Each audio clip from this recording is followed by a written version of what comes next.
And we welcome you to This Is Overtime on OSN. Lever Sage, Tanner Ryle, after a 5-3 Nashville Predator victory over the Ottawa Senators and the meltdown in Music City. They're already labeling it. Just made that up, but I feel like it will be used a lot. The Ottawa Senators up 3-0 late in the second period, and 5 straight Predator goals, including an empty net goal. Tanner. Wow. Was all good until it wasn't tonight. Yeah, that's one way to put it. Forgot our new intro there, Lee. Come on, overtime starts now. Let's go. Overtime starts now on OSN. There we go. That's more like it. I do need. Are you ready? Are you? No. I said overtime starts now. I like it. I'll get the robot voice. Get a little Triple H. Turn all the lights off in the studio and have a spotlight on you in the middle. I always do. I try to emulate Triple H. But man, this is a collapse. A monumental collapse. The Sens had this game one. So 3-0 late second period, and they're in full control of the hockey game. Quite a nice move by Philip Forsberg, the chip over Ridley Gregg to avoid the slide, and then the one-timer to Steven Stamkos, but 3-1. And most goalies aren't going to stop that. No, I don't. Yeah, that was a beautiful goal. Very good players. And the little kip-up pass that Forsberg made to himself over Ridley Gregg was like, wow. So good. He's so underrated. I think he's one of the most underrated players in the NHL. I didn't realize that Philip Forsberg does not practice ever. Really? Yep.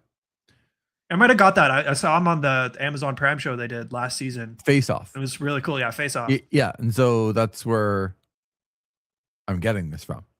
That he doesn't practice, and a lot of treatment for his legs just to be able to play.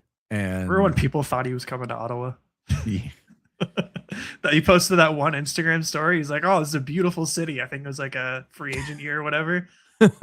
I even saw people saying this year, like, "Oh, that's our top 6 forward we're gonna get right there." When it's this guy owns part of the MLS team out in Nashville. He's got full trade protection. He's not coming to Ottawa. So let's get right into it. What happened? Up 3-1, and for me, getting out of that 4-minute double minor, which is a really stupid play by Fabian Zetterlund. Like, I have no idea what people are doing. High sticking the puck. Like, let's say he doesn't hit, and I forget who he hit in the face now. Was it Evangelista? No, they kept saying it was Blankenship. They kept saying Evangelista, and then all of a sudden at the end, Gord Miller was like, oh, actually, it was Blankenship. He said Evangelista like 10 times. So I understand why you would think it was Evangelista. But they get out of that. Their penalty kill's awful. And then, to me, the turning point of this hockey game was Tim Stützle going in. It's 3-1. He's going to the net.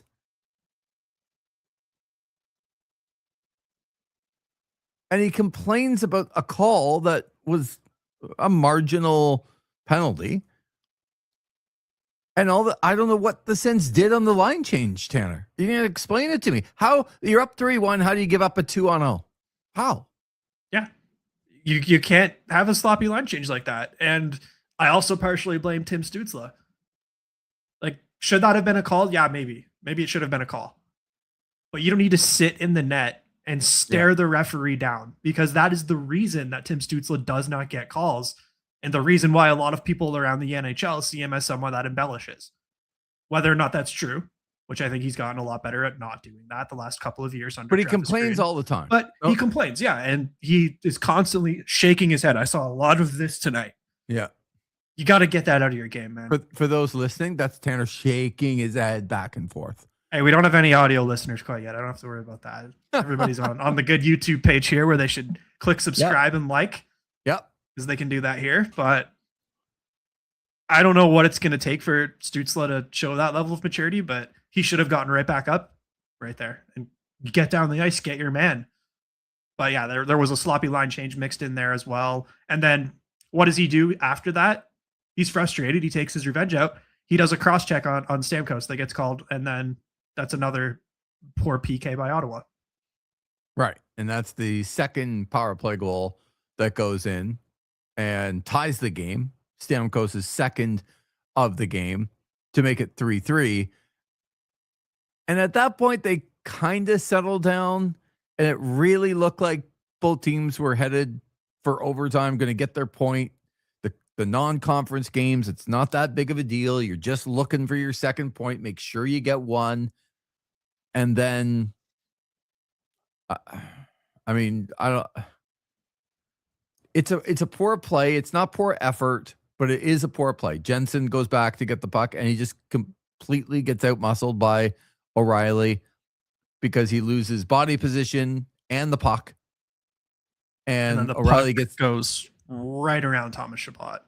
Like he's a pylon right there, just in a drill, right around. Yeah, I don't fault Chabot as much. Me neither, no. But Jensen, not a very good play. And then it gets put out in front and by James Reimer, and all of a sudden Steven Stamkos has a hat trick, and the Nashville Predators are in the lead. They get the empty net goal from Cole Smith, 5 straight. And this one's going to really hurt because we've already talked about, the competition, Tanner, coming up. You know what's going on.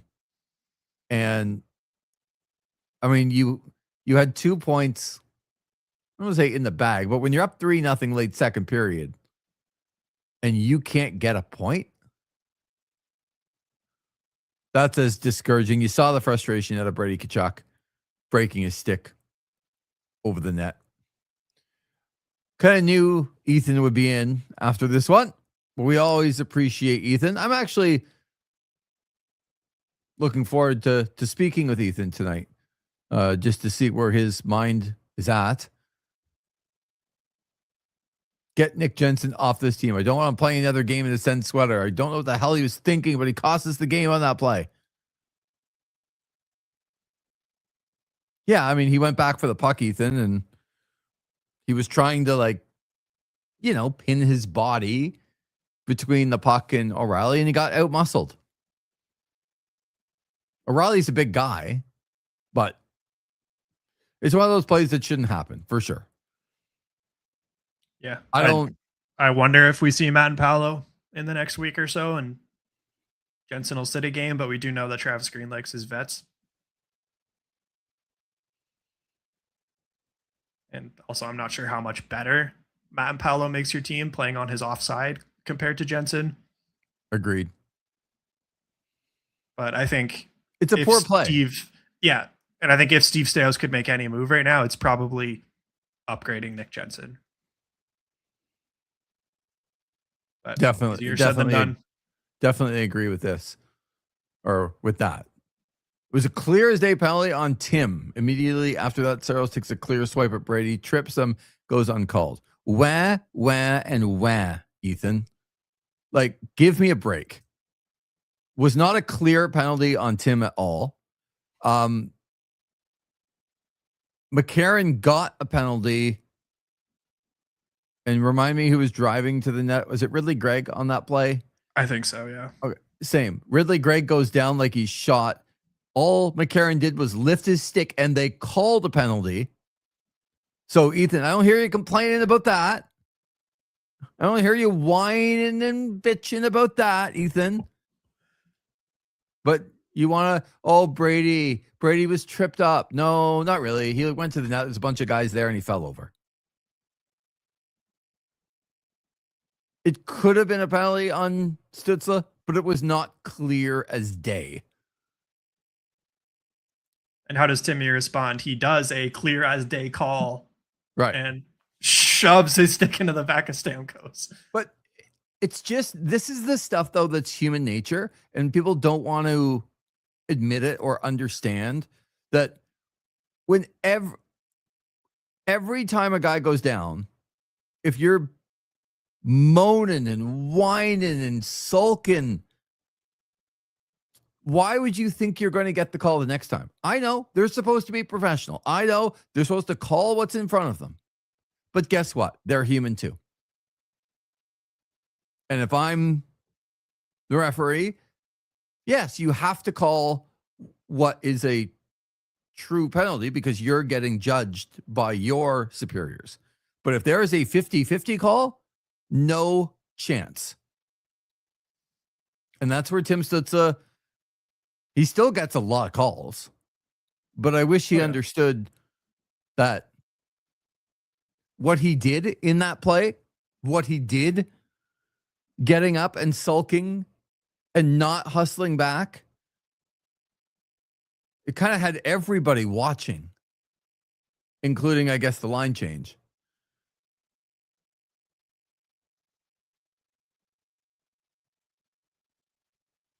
I think the most frustrating part of all, says Ethan, was that this is one of the Sens' strongest performances of the season in the first two periods. They absolutely collapsed in the third. We're back on the same page, Tanner, because this was a strong effort by Ottawa. Nashville didn't even look dangerous to me. James Reimer had that one, was on Smith, that one in the crease where he shot out the left pad. And you're like, yeah, he's not being tested, but when you make those saves, okay. Like, it looked like they were clear path to winning tonight. I have no issue with Reimer's play at all tonight. I thought he was great. Yep. I mean, I don't like that one spot where he played the puck. I thought he almost coughed one up there. Oh, which I've noticed quite a few times. On the Stützle penalty, and they hit the crossbar, and he's lucky there. Like I've noticed that a couple times, him playing the puck. Maybe that's just from being away from the game for so long and the speed of it. But I do get a little nervous when he heads behind the net. Well, especially when he doesn't see the Nashville guy on the other side. He got very lucky that it didn't go in right away when it was kind of tucked on the post. Yeah, it's the old Steve Dangle quote. If you're a goaltender, tend the goal. Well, no, come on. Well, if he lets that puck go around, then maybe Nashville just gets possession anyway. So it's the right move to go out. You just got to be aware. Yeah.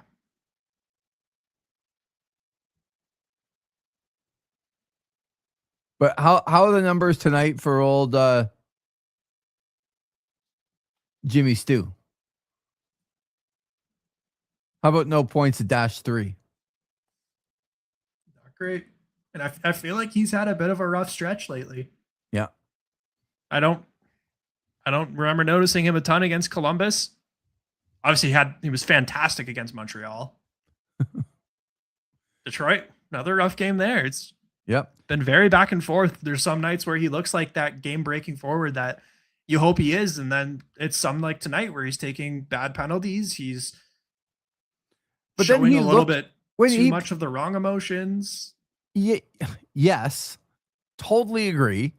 But at the same time, when he's pissed off and like working hard, like he drove to the net again after that, and you're like, oh my God, like he almost scored, and like you can just see he looks possessed. But you can't be like that just because you didn't get a call. Yeah. Like you need to play like that because that's how you play.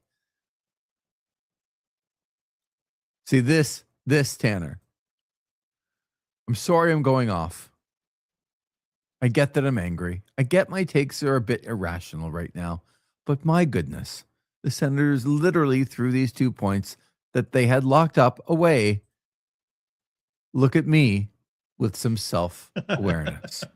Only Zach would do this sometimes, you know.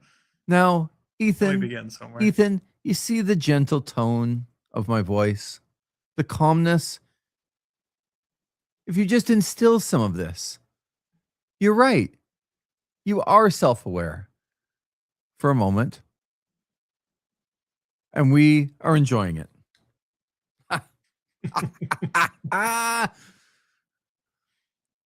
I understand your frustration. You deserve to be frustrated. This is a terrible, terrible, blown lead tonight. Because I wanted to come on here and talk about Stephen Halliday. First NHL goal. Made a really nice back check to thwart a chance for the Nashville Predators tonight. I think sometimes they get a little carried away. They're like, oh, look at the big hit that Halliday threw. And then they show the replay and it's just him like barely rubbing up against a guy and like, okay, I see you want to make a point about how great Stephen Halliday is playing.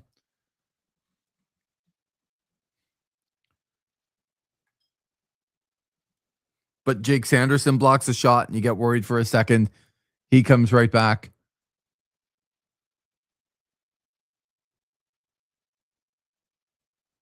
It kind of just reminded me tonight of a team that doesn't have that backbone, right? They're going through a slide. Clearly, they've looked frustrated on the ice.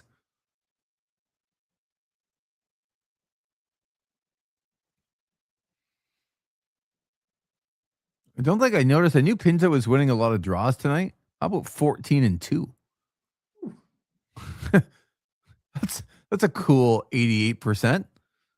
Pretty good. On the last time I night. checked. And Ridley I did Gregg notice at one point with Halliday, I know you mentioned, I think he played pretty well tonight compared to other people. Yeah. Only 9 minutes of ice time, and I think I saw a stat online. I don't know if it lasted until the end of the period or not. He had 1 second of 5v5 time in the third period. Yeah, I'll go and check for sure. We can check the shift chart.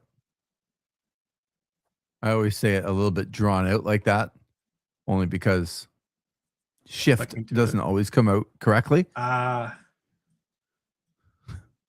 Wouldn't have minded maybe seeing a bit more of him towards the end of the game.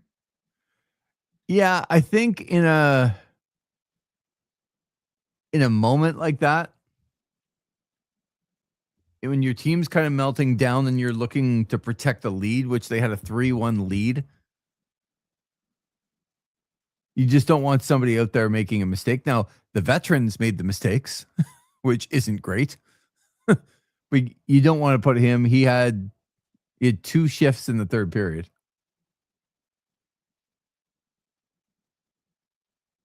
And one of them was at the very end, the last 27 seconds of the game when it was 5-3. So he played 1 consequential shift in the third period. 53 seconds. That's it. And you were talking about just 5-on-5 time tonight for him. Yeah. Not a lot. 28 seconds in the third period. 2:56 in the second period, 3:40 in the first period. I mean, you want to protect your guys. And it's kind of a perfect game where he looked pretty good, but then you're up 3-1 and you don't want to put him in a spot to lose confidence. You want your team to win the game. So I get it from Travis Green. I really do. I would try and protect my guys too in that spot. You would think playing your veterans to come away with a win. And especially Stamkos, who gets the hat trick tonight. He looked really frustrated. And I think you could have leaned on him a little bit more to get that frustration out. He's kind of like Stützle. Like as soon as you see it, if you're the opposition, you're going right after it. I mean, you saw it in the penalty box. He was slamming the door, knocking his stick on it. He almost got an unsportsmanlike there. But the difference is that when he was back on the ice, he wasn't hanging his head. He wasn't shaking it. He scored a hat trick. Like Stützle should be looking across the ice and at this Yep. guy that's got these Stanley Cups and how he's reacting to a bit of pushback, because that's what we would like to see out of him. Yep. And I think maybe a better example for Stützle to look at would be the number one defenseman that he's playing with a lot, Jake Sanderson, because of just maybe just stoic to a fault, but he's very mellow. Like, not a lot seems to really rattle Sanderson. You see him celebrate those big moments, but it takes a lot to get him upset and emotional. And I'd like to see that rub off a little bit more on Stützle. And quite frankly, when I see emotion at a Jake Sanderson, it's not usually in a bad way. Like, he's not running and doing stupid things with that emotion. He's not Ethan sending crazy texts about things that didn't happen. He's using it in a very positive way. He plays better. He was upset in the Montreal game, I'm sure, but he still had a 4-point night. Yeah.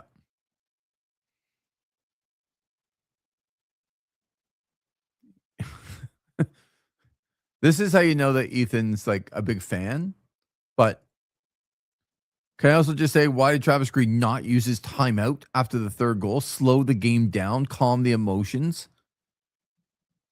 Well, there wasn't a goal that went in after that point for 7 minutes, and they actually looked fairly calm after that point, except when Jensen goes back and plays the puck. He just doesn't get it. He gets out muscled by O'Reilly. He gets in the front of the net and they score. Like, what you can do there, yeah. I didn't think that they were completely unraveled after the 3-3 goal. It's just the things I can't understand. Like, I'll have to go. I went back and tried to watch exactly what happened, but remind me when the long changes. The long change on the Stützle one or another one? No, but just the long change. Like, what period does that happen? The third. What's that? The third? No. Oh, the second. Sorry, I thought you meant like the. Yeah, you have the long change between the lines. Yeah, you have the long change in the second period.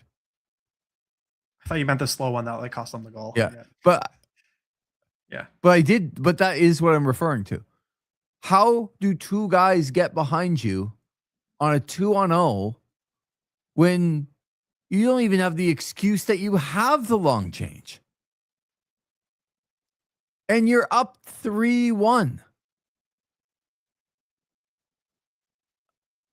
That's where, when they say coaches have gray hairs, that's stuff that I just don't know how I could get past if I'm a coach. Like, what has to happen that you're protecting a 2-goal lead and you have a short change and two guys are behind you that go on a 2-on-0? Like, I don't even know how it happens. And that's the point in this game that it all changed for me. Stützle complains about a call up 3-1 instead of just putting his head down and getting back in the play. And then two guys get behind everybody on a bad change. And now it's 3-2. And now there's all sorts of momentum going the other way. That stuff is nuts to me.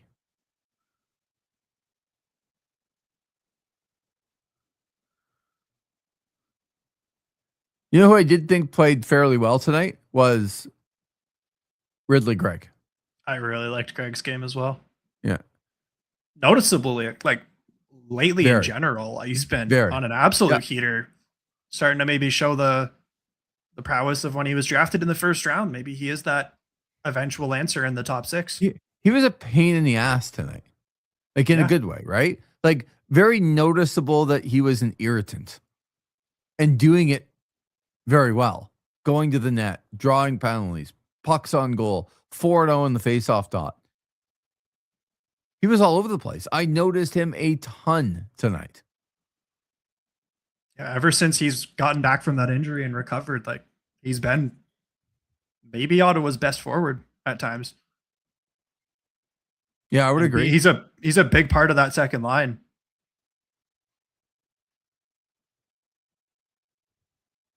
I thought a little noticeable by.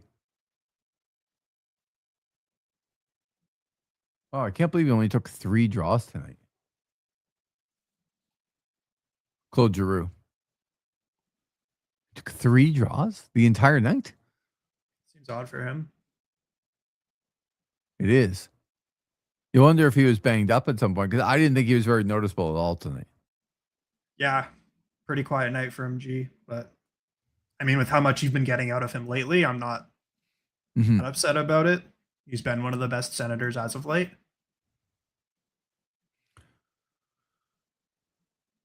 Ethan liked Ridley Gregg's game as well. We were just talking about him. Greg had a fantastic game. I like Brady's game too. He says, I know his cousin's driving play as well. Amadio and Holiday were fantastic. Guys were great the full 60. How about that Amadio pass to Greg as well? I know, like, yeah, we're talking about Greg. I really like Michael Amadio. I think he's always just so noticeable for all the right things. So defensively sound. He's got such a good stick. Doesn't make very good vision. Doesn't make a lot of mistakes. You can count on him in a lot of spots. Yeah, that's probably one of Staios' best signings, I'd say. Like, just really consistent. I would disagree with the Cousins thing. He was okay tonight. I know he got the nice tip in on the goal, but once again, Tanner, you were here with me the other night. There was another buddy, Eric, tonight. He was here about 2 or 3 times. I stopped the old tape. Let's rewind and watch 24 and see how bad of a play he's going to make. It's just 2 or 3 times a game. Like, he can't help himself. And it doesn't mean he was horrible. It just means sometimes he just has brain farts. He's not a very good defensive player.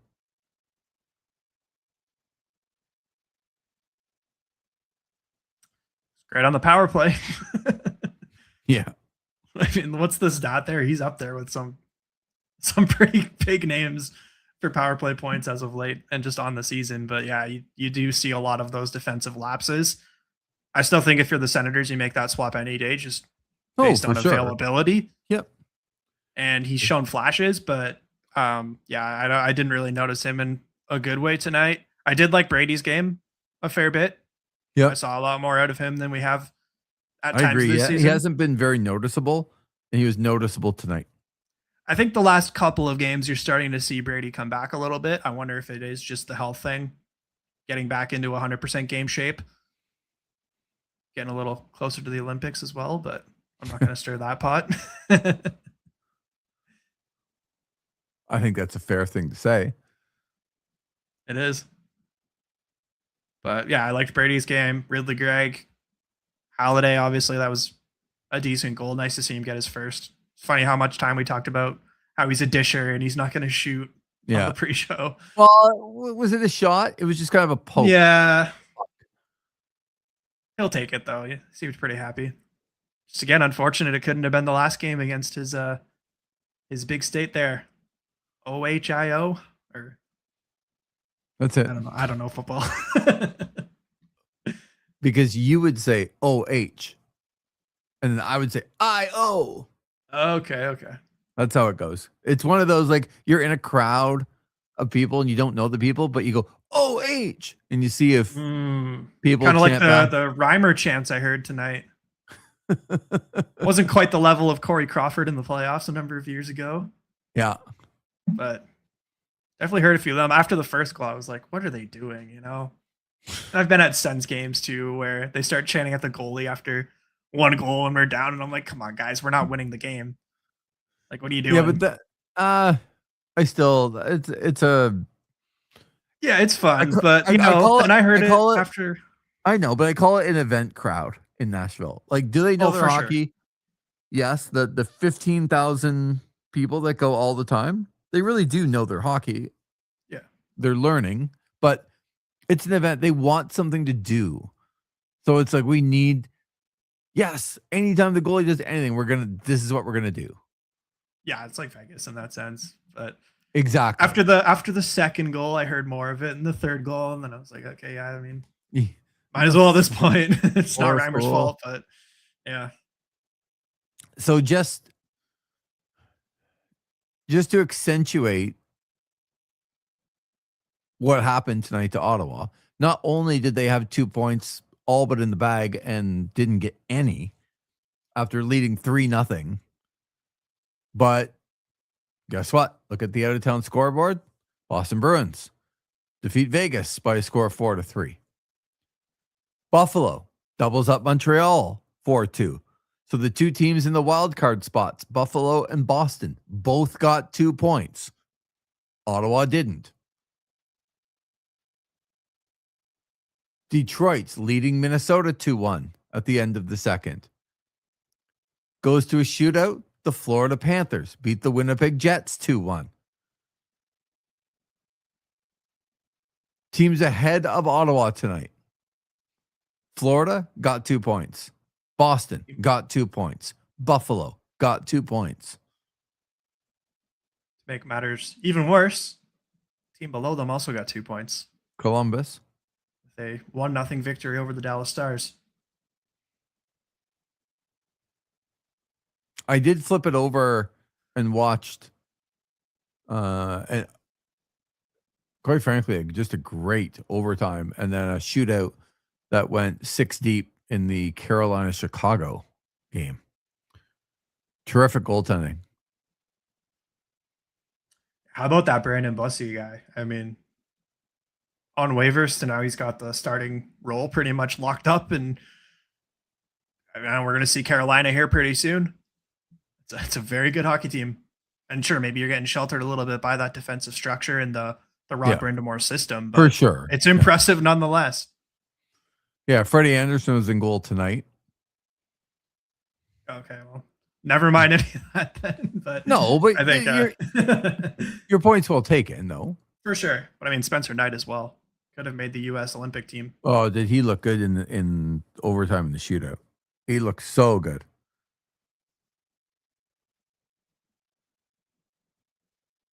But it's just another night, and these are the nights that you look back on and you go,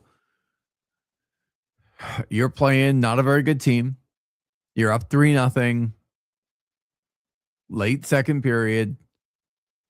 You lose, and everyone ahead of you wins.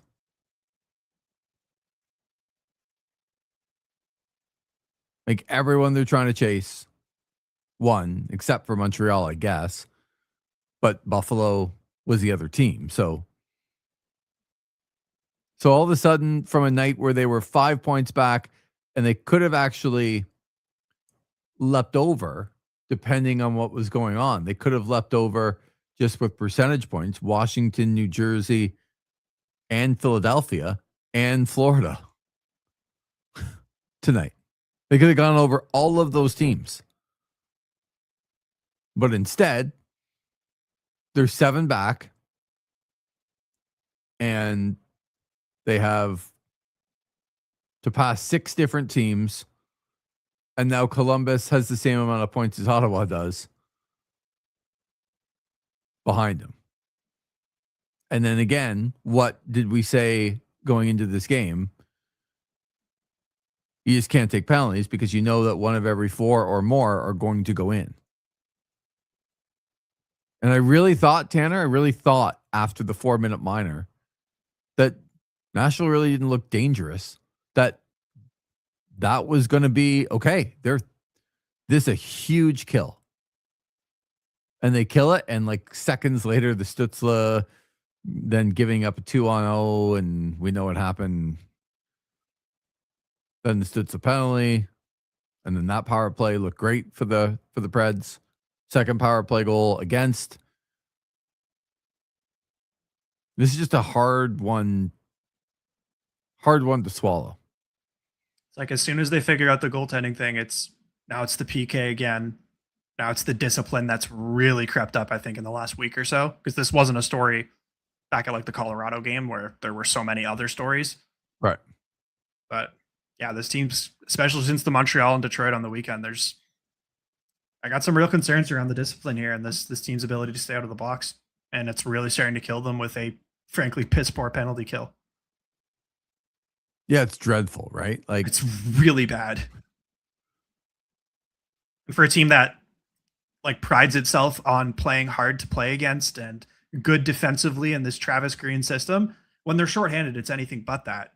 I'm not sure if it's personnel or it's coaching, but something has to change if they want to even have a chance at pulling back. But to me, I think we saw what this team is right here tonight. I don't think I have to wait another weekly and watch Right. this team get clobbered by the contenders over the weekend and probably rinsed by the Avalanche. Like, I don't see a playoff team here. And this game did nothing to convince me otherwise. Again, I'm going back to it. Like, when's the last time we saw this team beat a legit team? It was the first against Washington. You've beaten the Vancouver Canucks. You've beaten the New York Rangers, the Columbus Blue Jackets, the Winnipeg Jets. These teams suck, Lee. Yep. They are below Ottawa. Yeah, they're all below you in the standings, all of them. And Nashville's ahead of you by like, I don't know, a couple points. Pretty similar case in the other conference, but Nashville's not ahead of them. okay, maybe it's below them. Sorry, but looking better. I mean, Nashville looks like more of a playoff team than Ottawa does right now. So I agree, but still, they haven't beaten anybody. To your point. Yeah, I mean they lost to Nashville, so it doesn't matter. Yeah, but they haven't beaten anybody since the first. And you can talk about the loser points and the point streak and all that. None of that matters because you haven't beaten a legitimate team. And now you're about to go in there and face, I don't know, 3 of the top 5 teams in the NHL. Like at this point, I think it's a minor miracle if they go 0-2-1. Like, and they're all like Carolina. Yeah, it's in a shootout, but they lose to Chicago, and they don't lose very many games. Vegas. They were down 3 early against Boston, and they lost 4-3. They came back a bit, but they lost tonight. Carolina lost tonight. Those teams just don't lose very much. Not to mention Colorado, who, by the way, the Nashville Predators beat fairly recently. You see, that's what I'm talking about, Ethan. Like saying I would disagree. The Sens looked like a playoff team in the first 40 minutes of the game. Doesn't matter. If you play 40 minutes of playoff hockey, you got to play 60. And again, like I said, this team looks like a playoff team when they're against the New York Rangers, the Vancouver Canucks, the Winnipeg Jets, the Columbus Blue Jackets, teams that stink. Yeah. I would hope they look like a playoff team against those teams because those are lottery teams. Yeah. So what, Ethan, what's up on the screen right now? To Tanner's point, you can't pick apart 2 parts of the game and say in one part they look like a playoff team and another part they didn't. The game is 60 minutes. They either looked like a playoff team tonight or they didn't. And the answer is they didn't. The only playoff team they looked like tonight was the Toronto Maple Leafs that blew that lead to the Bruins a couple of years ago. Oh, more than a couple of years ago. And you know who was in net for that? You know who was in net for the Leafs on that night against the Boston Bruins? Tanner. Tanner, do you know how long James ago that Reimer. was? How old were you when that happened? That was 2013, wasn't it? Yeah. I was 12. Okay. So I'm going to give James Reimer a bit of a break. But yeah, you have to go back. You're doing the same thing here, Ethan. They look like a playoff team against the Habs. Who won that game? Yeah, you can't say until. They look like a playoff team until they didn't. Because that's all you're saying. Yeah, they look like a playoff team against the New York Rangers. Sure. The Rangers stink, so who cares? So the last time the Sens beat anybody of consequence, and those aren't even like decent teams. It was Washington, I'm telling you, on the first. Yeah, no, I know they beat but Washington's, they're not a playoff team right now, are they? I think they're going to make it. I mean, they're not in a spot right now, but. Okay, so they're not a playoff team right now. Certainly a tier up from your Winnipegs, your New Yorks, your Vancouvers. Of the world, but Columbus. they're not exactly. Well, right now they're not a playoff team. The last time they beat anybody that's in the playoffs were the Boston Bruins on December the 21st. That's over a month ago. That's good math. Since today's the 22nd. That's excellent, Tanner. That's exactly why I went to journalism school. I know. I'm trying to look at the last win they had against any team that was like what I would consider decent.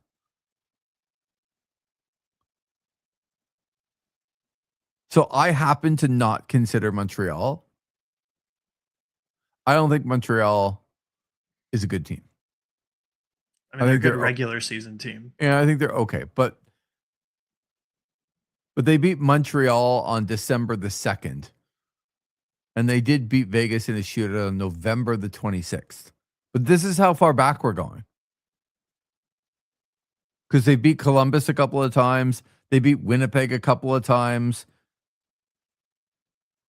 Pittsburgh, Chicago, Boston. They had a nice little 4-game stretch right before Christmas. And then what happened after that? Oh, man. It is. So on. Do you remember earlier in the season when Ottawa was the only Canadian team in the playoffs and everyone was saying, oh, this is our only hope now for the Stanley Cup? How the times have changed. So the last 15 games the Ottawa Senators have played,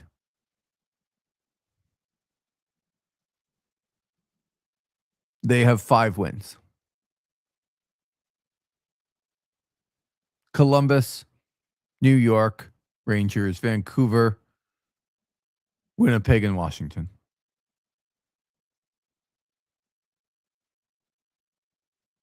So they're 5-10. I know there's loser points there where the record doesn't say 5-10, but they're 5-10 in their last 15, and they beat absolutely nobody.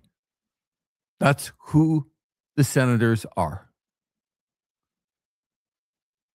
Because any good team they came up against, the Utahs, the Colorados, the Floridas, the Leafs,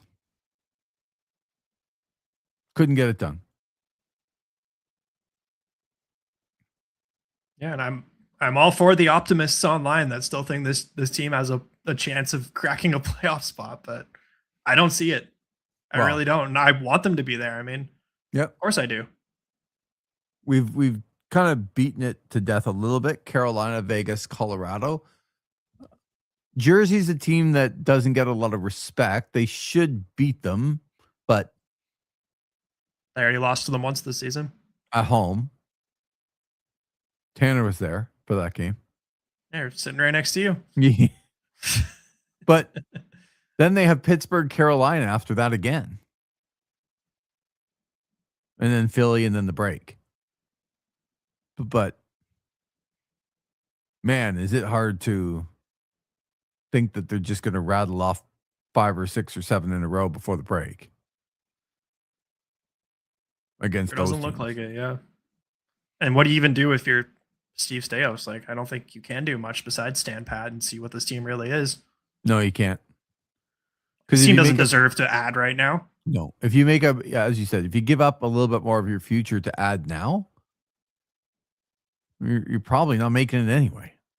Even then, you don't have a first round pick. What are you getting? Which I guess leads into what Ethan is saying here. Like, going back, like, what do they need to do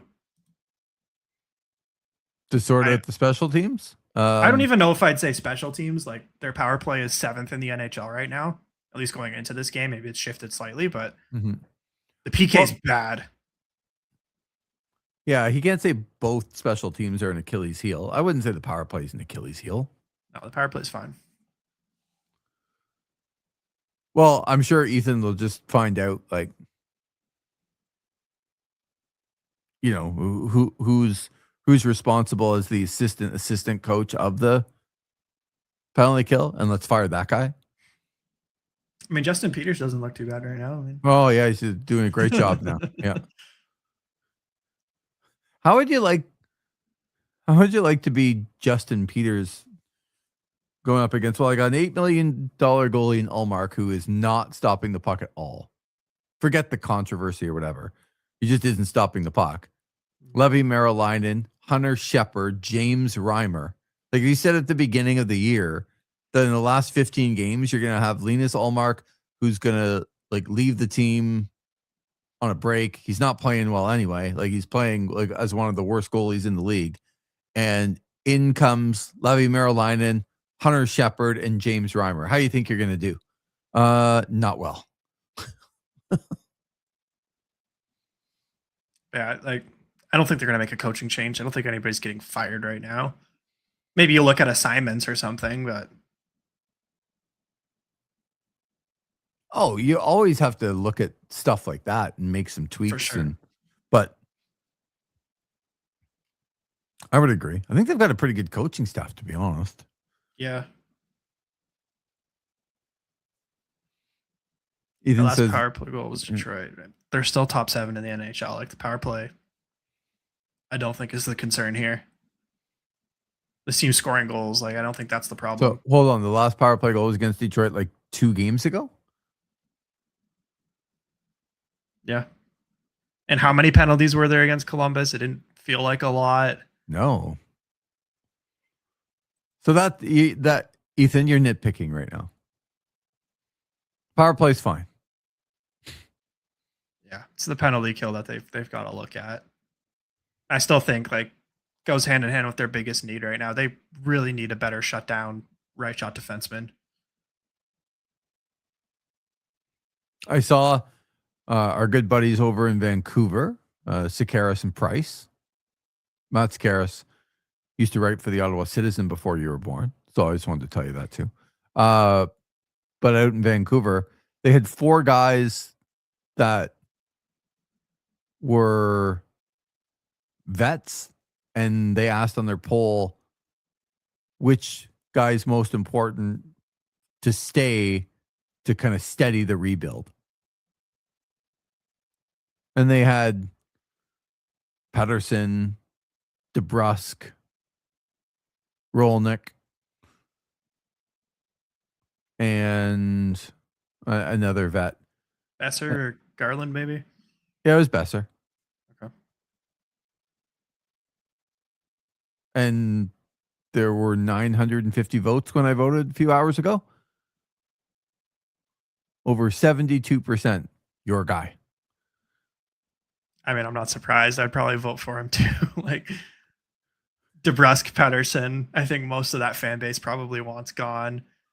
Besser, some of them probably just feel bad for. I mean, that guy just signed for 8 years over the summer, and look what happened there. Mm-hmm. Thinking Quinn Hughes will be sticking around, and this team will hopefully be trending towards the playoffs again. But also, I'll say right now, I don't think this team's getting Hronik. If he even wants to be moved, he's going to demand way too much of a price.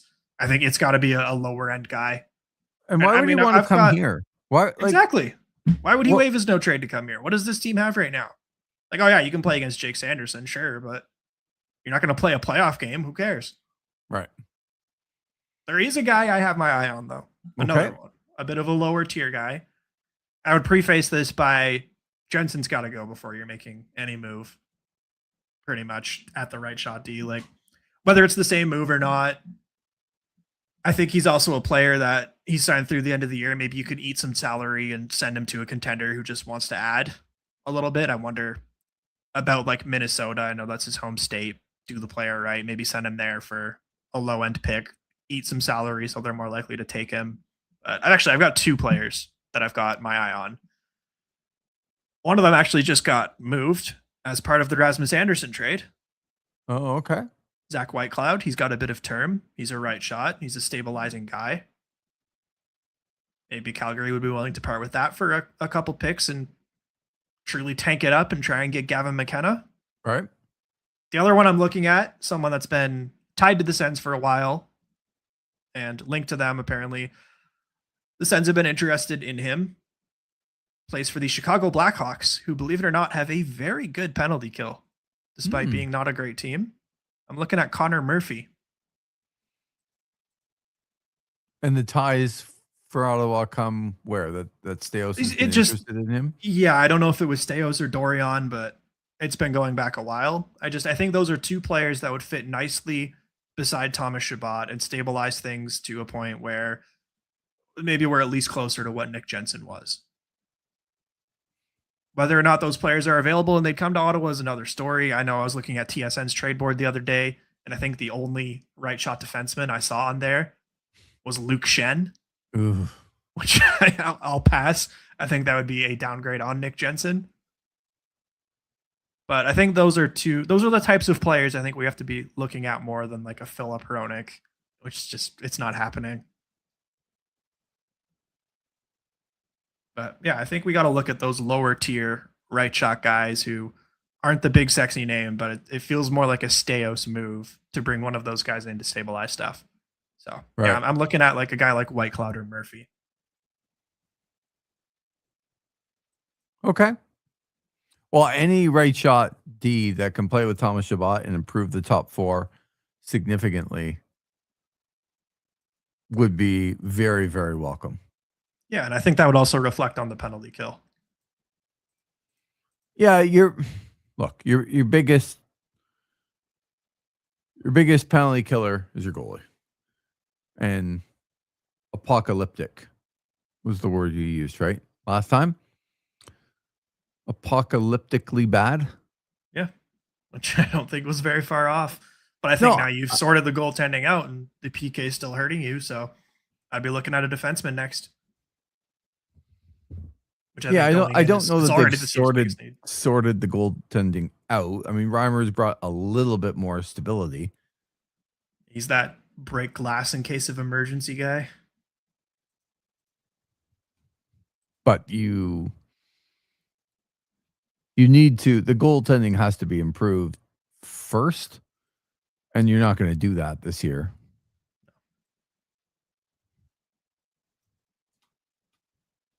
Korpisalo looked good in the first couple of periods tonight as well. I don't think he let a goal in the first two periods against Vegas, and they kind of held on a little bit, but sure he did. Imagine saying that you would like Korpisalo or Anton Forsberg back. Look at all the guys. Like Korpisalo's doing well. Forsberg's doing well. We know, of course, Gustafsson. Matt Murray is playing well this year. Joey Decord. Yep. Wallstedt, you could have had him on your team. Yeah, that's the one that really sticks with me. That's the one. Because it was a draft where you're coming out of COVID. Everyone's taking these swings, and you could have taken a swing on a goalie. And instead, Tyler Boucher. Wallsted's on the Olympic team this year. You know who's not on that Olympic team? Linus Hallmark. Oh, okay. Well, Tyler Boucher too. You know, I don't think I had to spell that one out for the viewer. But Ethan says even Cam Talbot looks good, and he's not wrong. In a backup role on Detroit, yeah. I mean, that's 6 or 7 goalies around the league.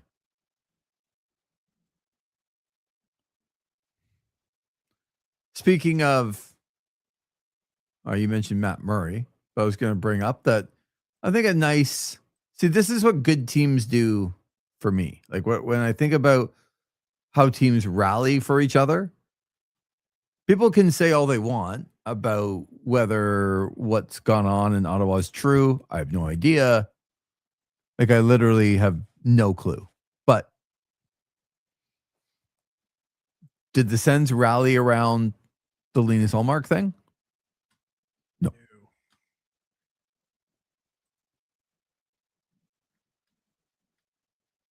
2:20 into the first period, 2:42 into the first period, 2:57 into the first period. 3 goals in 37 seconds in the first 3 minutes.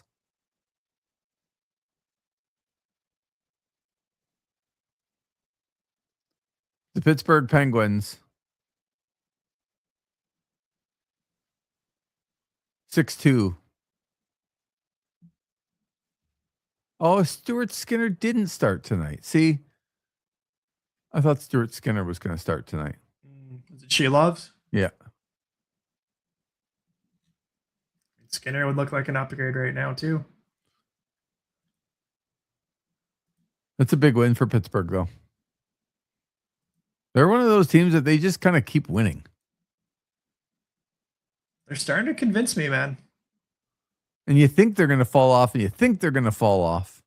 they don't. I think that Chinikov move could be a sneaky good one as well. Yeah.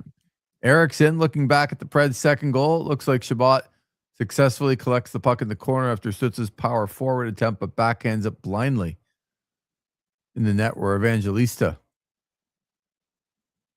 Oh, he's given 30th assist of the season. Headmans it up for the 2-on-0. Should have tried to keep possession of the puck in case. Turning point? Well, I would agree with Eric. This is my turning point of the night, this goal. I don't know how it happened. He says, again, it looks like Shabbat successfully collects the puck in the corner and backhands it blindly. I'll have to go back and look at that. I'm not sure that Shabbat would be down in the corner. And or Stützle, I noticed. But the point is, Eric, that you make a good one. It is the turning point. They're up 3-1. Stützle's not doing anything but complaining after a move to the net. Everyone's kind of standing still. And then I don't care how you slice it and dice it. You have a short change. There's no way with a 2-goal lead that two members of the opposition get completely behind everybody that's on the ice. Can't happen. So is it the turning point? For me, it is the turning point. But you mentioned it too, Tanner, the lack of discipline, the showing of frustration from Stützle, who takes a penalty right after that, and the Preds score the power play goal to tie. I think the winning goal is an isolated incident. Like, I don't really chalk it up to much other than the fact that Nick Jensen should have made a much better play in the puck. And he just didn't. And it turned into O'Reilly getting the puck back out to the front of the net and Shabbat not doing very much, and the goal goes in. But everything that led up and to that, up 3-1, you have to show composure, you have to show discipline, and you have to really show like positioning. And all of that let them down tonight. We do have some comments coming out from Travis Green's media. We wanted to get into that at all. Yes, let's go. The Athletics' Julian McKenzie is in the building tonight, following the team on the trip. So good to see some other media in attendance. I know he was in Columbus as well. Yeah. But Green, again, he's calling out the discipline, saying, quote, "Took too many penalties, especially in the third. Uncharacteristic of us to not at least get a point in a game like this. And I didn't think we had enough players that played a strong game for 60 minutes. Okay. The middle part of that, it's uncharacteristic for us not to get a point. Coach, it's uncharacteristic of any team that's got a 3-0 lead with 2 minutes to go in the second period to not get a point. That's uncharacteristic, because that shows you're completely melting down. So I don't know what he's trying to say with it's uncharacteristic of us. No, it's uncharacteristic of anybody with a 3-0 lead. But he's right. His team didn't play, and they didn't play with discipline in the third period. There's also had some comments on the penalty kill, or I should say lack thereof, saying, quote, "I'm not going to talk about the penalty kill. We've done it a lot. There's been a lot of factors."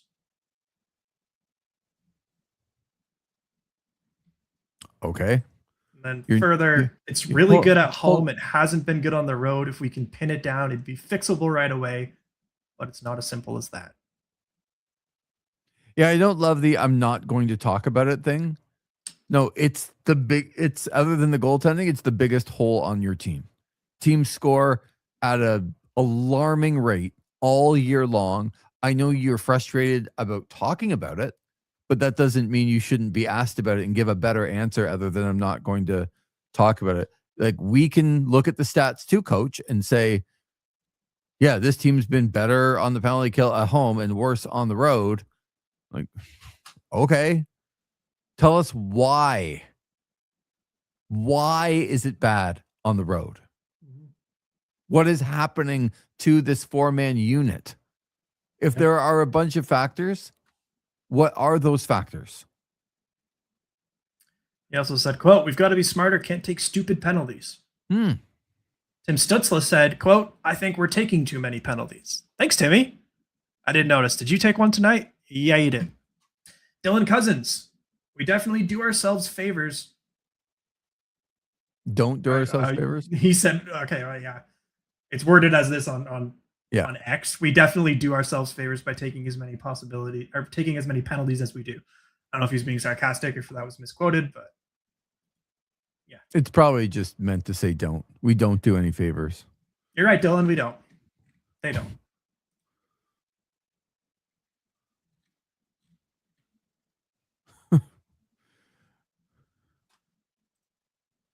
This is the stuff, though, that I'm not a big fan of, and I get every team does. This is media in 2026, but what are any of these people saying? Like, we don't do ourselves any favors. We know. Why are you doing that, Tim? Well, we didn't. We take bad penalties. Okay. Well, why did you take a bad penalty tonight? Yeah. I'd love to ask them. Like, that's. And look, we don't live in that world, and there's only one media guy on the road, but when players say things like that, like, we need to stop taking stupid penalties, and Tim Stutz is saying that, there should be somebody there to say, okay, we heard what you just said. In the third period with a 2-goal lead, you got up and had some things to say to the ref and didn't seem to hustle back. And then you took a penalty that caused the tying goal. That wasn't a great penalty. So what happened in those moments? I don't think those are unfair questions. But you get this rhetoric, right? From, well, we just don't do ourselves any favors. No bleep.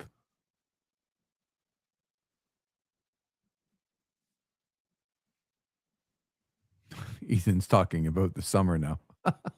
That's where we're at in the season. I'm not sure we're there yet.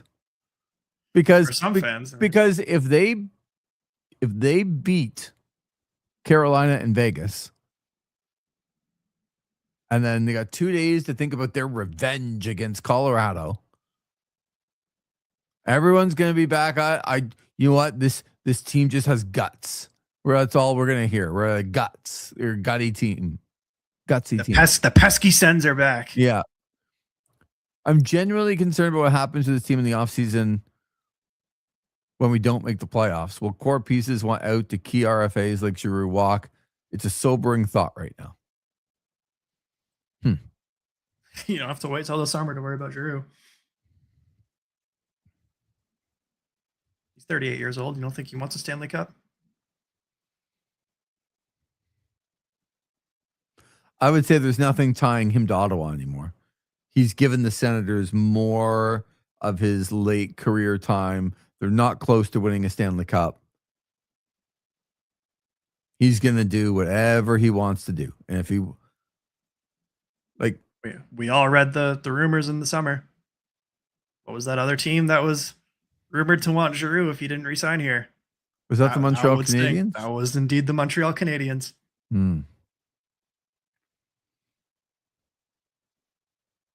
I wouldn't blame him. How could you? Yeah.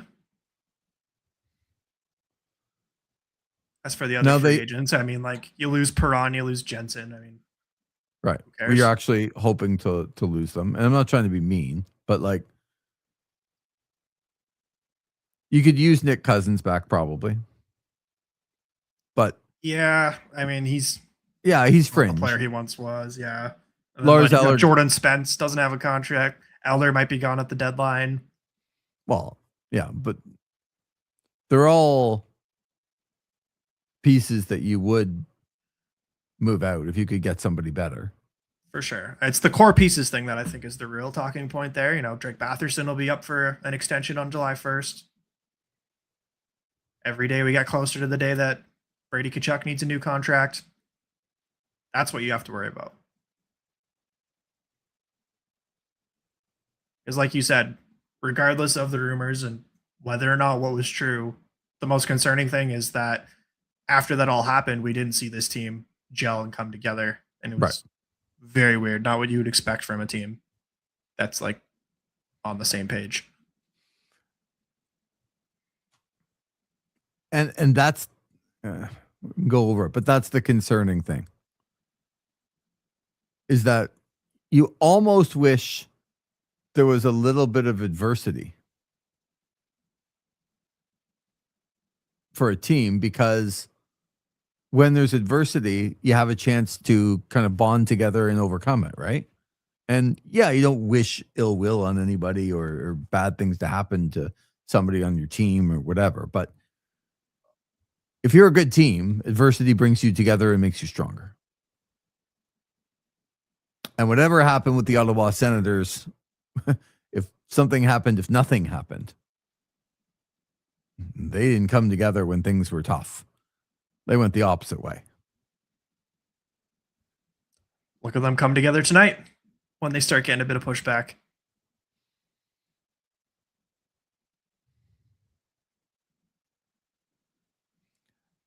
Ethan wants to throw in the towel on the year. Like, this is the final nail in the coffin. But I don't necessarily agree with that. It was always going to be like after we got to the Olympic break, you'd look back and decide. But they've put themselves in a spot where they pretty much now have to run the table going into the Olympic break, and running the table against the teams that are in front of them. Obviously very difficult, but I'm telling you right now, if they go out on Saturday and beat Carolina, and then they beat Vegas on Sunday, and then heaven forbid they beat Colorado on Wednesday, it will only be 3 wins, and 2 of them against Western Conference teams that really doesn't, like, even pulling Carolina back, you're not pulling anybody back. Like, the important games that you would want to win are against the Buffaloes, the Bostons, the teams that are right in front of you that you need to catch, the Floridas. But if they win those 3 games, Tanner, on Wednesday night, if they beat the Colorado Avalanche and have won 3 games in a row, how many people are going to say, we are back? We're back. Look at the teams we just beat. I mean, if the team were to do that, I would hope they feel pretty good about themselves too. And maybe it's something they could ride, but for sure, I'm not sitting here thinking that's going to happen. No, you can't. But no, nobody does. But my whole point would be, if you win those 3 games, but then you're not able to kind of finish it off and beat the Devils and the Flyers and the Penguins, it won't matter anyway. Yeah.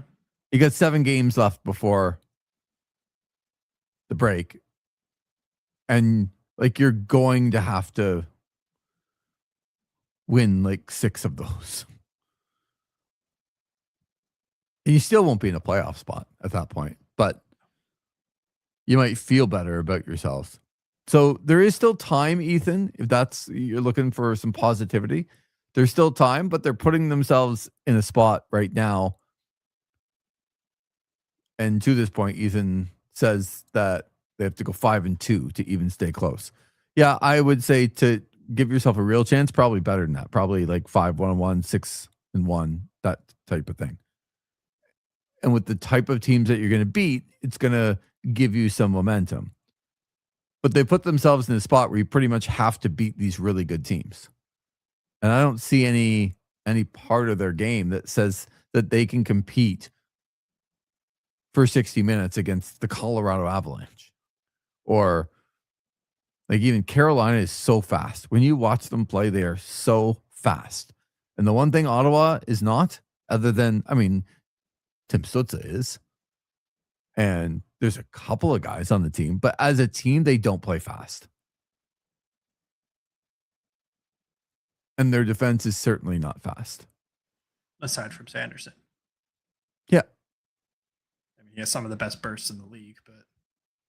Oh, yeah. He's a one-man breakout. Yeah, but you know who else is? Kel McCarr. Yes.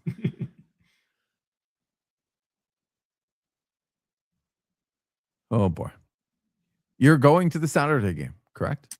I think Ethan and I gotta have a chat about that after this game, but Oh, come on.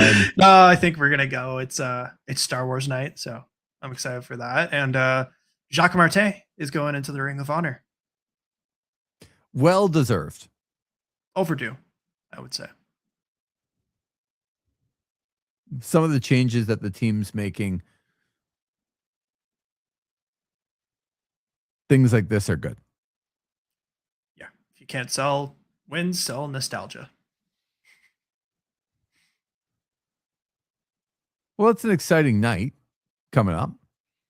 Yeah. You get to see.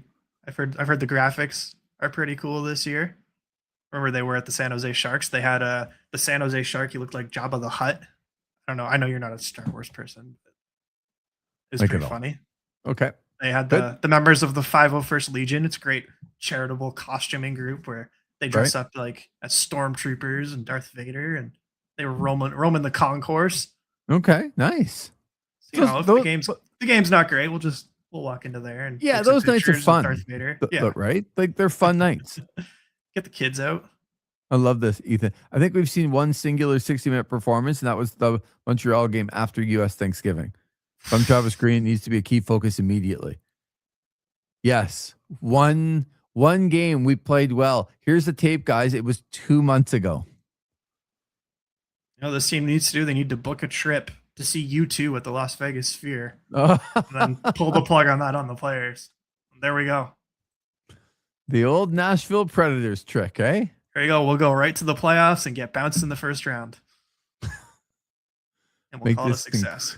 Make this incredible run, and then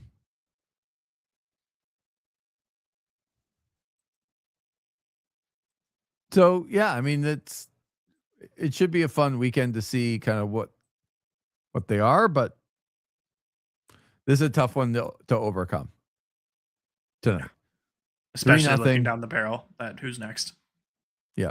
3-0, late second period, 3-1 after 40, and unable to get a point in this one. Losing 5-3 to the Nashville Predators. I can't remember who said 4-3 or 5-3 empty net Nashville. I can't remember. It might have been the non-homer on the panel between me, you, and Z Gibbon. Didn't he say he took the under? Yeah, but he said the Ottawa was going to win. Yeah. I'm just the guy who told you that Nashville in the over tonight would come through. Don't listen to my Drake Batherson stuff earlier. Yeah, I did notice that. A lot of goose eggs for Drake. For Bobby. He did not look good tonight either. No. However, I wonder, like, you think they probably got to switch up those forward lines probably. I would think no matter what, even if you won tonight, what you're putting out there on the road against Nashville and what you're doing at home against a very fast Carolina team, you're altering your lineup to go up against those guys anyway.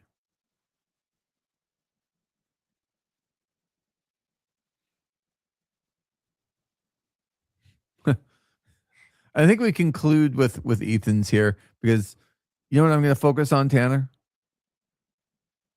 What's that? He says maybe these tough opponents will be something to rally behind. Who knows? Maybe Olmark comes back and the Sens do in Nashville. I'm trying hard to be positive, but I want to cry. Yes, we noticed by your two maybes. Maybe the tough opponents will be something to rally behind. And then maybe if Olmark comes back and isn't the worst goalie in the league like he was before he left, maybe the Ottawa Senators can win. This sounds like every team's hardcore fan base that isn't the playoff team. Yeah, I mean, I don't know how most people aren't looking at these three games and thinking, oh my God, we're going to go 0-3. And then when does the next shoe drop? Yeah, I really hope for their sake that they're competitive and they can win a couple of these games, because if they get blown out in the next 2 or 3 games and then go into the Olympic break, like way out of it, 10 points out of a playoff spot, it's going to be a very difficult last few months. It's on home ice as well. You can't hide from that crowd. Yeah. Well, it's going to do it for us, Tanner. Stroke of midnight has passed into January the 23rd. But the next game for Ottawa will come up on Saturday against the Carolina Hurricanes, and then right back at it for a 5 o'clock start against the Vegas Golden Knights. And we are expecting 10 or 15 centimeters of snow on Sunday. Some rather frigid temperatures as well. Yes, it's going to be very cold here on Yeah. the weekend. So stay warm. Ethan, fantastic job tonight. You left every emotion out there. You gave it a full 60 tonight, which is more. I think we saw the 5 stages of grief: the denial and exactly the acceptance, anger. Yeah. But that's what we need, Ethan. That's what we need.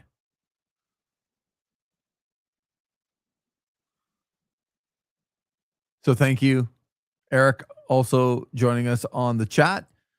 Tanner, been fun. Thanks for a good night. Good pregame. Likewise. Shout out Z Gibbon if he's watching. Overtime starts now on OSN. I think we've workshopped that name. You've come up with a beauty there. OSN on OSN. I like it. No, I think it's just the intro. We stick with the "this is overtime," but just overtime starts now on OSN. OSN on OSN. I don't know. I kind of like it. I kind of like it. Does overtime stop now? Yeah. Overtime does stop now at 12:05 a.m. But OSN overtime. See what's Ethan? He's still. What is this? Sure, overtime sounds better to me personally. What does this mean? Tanner, break it down. Overtime. Do we just open the show? We turn the camera on? Overtime. Oh, we are overtime. Overtime. Well, I like that one. I like that one a lot.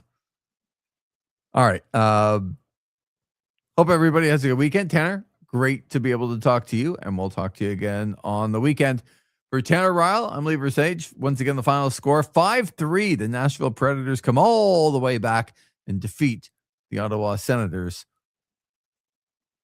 Yeah, it is weird to say overtime starts now, but we're ending the show. Yeah. This has been overtime. Yeah, this is overtime. Well, I'll stick with that for now. Ethan, this is overtime on OSN.